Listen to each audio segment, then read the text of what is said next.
xildhibaan Naasir Cali shire oo ka tirsan xildhibaanada golaha wakiilada Somaliland oo dhawaan shaaciyeen oo ka qayb galay xafladda Caleemo saarka madaxweynaha Jubaland ayaa maanta kulan warbaahinadu ku qabtay magaalada Berbera xarunta gobolka Saaxil ayaa uu ku sheegay inuu ka laabtay qorshihii uu kaga qayb galay xafladda Caleemo saarka Jubaland shirkan jaraa'id ee aan halkan saaka ku qabanayo magaalada Berbera waxa uu daaran yahay hadalkaygii maalintii aan kaga hadlay in la igu casuumay Caleemo saarka bisha 9keeda ka dhacaya magaalada Kismaayo ee lagu caleemo saarayo madaxweynaha Jubaland axmed madoobe hase yeeshee intii ka dambeysay ee aan iclaamiyay arrinta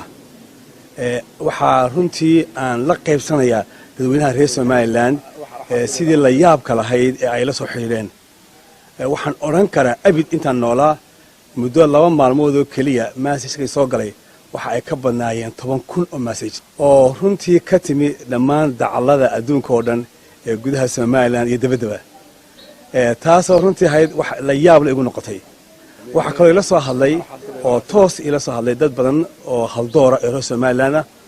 oo madax hore leh madax imka joogta leh oo ay ka mid yihiin xataa dad ganacsato waaweyn oo reer Somaliland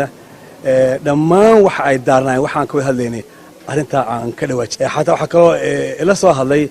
gudoomiyihii baarlamaanka baashe oo isaguna arrinta aan ka wada sheegay haddaan dulucdu imaado waxay daarnayd dhammaan 95% arrimahaasi inaan arrintaan ku dhawaaqay inaan ka joogo iyadoo loo eegayo qarannimada iyo masiirka ummadda reer Somaliland marka halkan waxaan ka dhawaajinayaa maanta in aan ka noqday go'aankaygii ahaa inaan ku tago kana qayb galo Caleemo saarka Jubaland oo aan una tanaasulay qarankayga iyo ummaddeeda reer Somaliland oo dhammaantood u arkayay si aysan arkay si ka duwan u arkay aan leeyahay runtii waan ku mahadsantihiin fariimihii iyo hadalkii faraha badnaa iyo telefoonkii tooska ee aan ka helay muddadii koobnayd waxaan kala doonayaa halkan uga mahadnaqo maamulka Jubaland oo isagoo runtii mataqaadkii fidii iyo waliba aan leeyahay mar labaad iyo mar saddexaadba waxaan garabkiina ku taaganahay in ma aha idinku umma Soomaaliyeed ah in cuna qabatay la saaro la cadaadiyo taasoo markaana dhibaato u keeni karta dadka nugul carruurta iyo dumarkaba aan leenahay waa laga gardanayahay xaq baan u leeyihiin in iyagu aayahooda ka tashadaan waxa iyagu ay doonayaan inay go'aansan cid ay doonayaan inay doortaan xuso sababaha kale ee waaweyn runtii iyadoo igu kaliftay ka noqodka inaan ka noqdo safarkaygii magaalada Kismaayo waxaan markaan dib u eegay xeerkii ama go'aankii uu soo saaray golaha wakiilada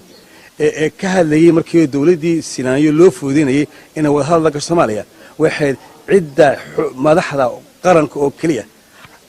dawladda xukuumadda ayaa markaa xaq u leh inay ay ka hadasho arrimaha Somaliland oo shirarka caankaas oo kale dadii muhiim u tahay oo arkaysa qaranka in lagu jiro ay ka qayb gali kartaa marka saas awgeed in ano xildhibaan golaha wakiilada in halka inaan tagaa wax noqotay وخضر محمود أحمد خضر حافو تلفزيون كعالمي كلسن مقالة حبيب Berbera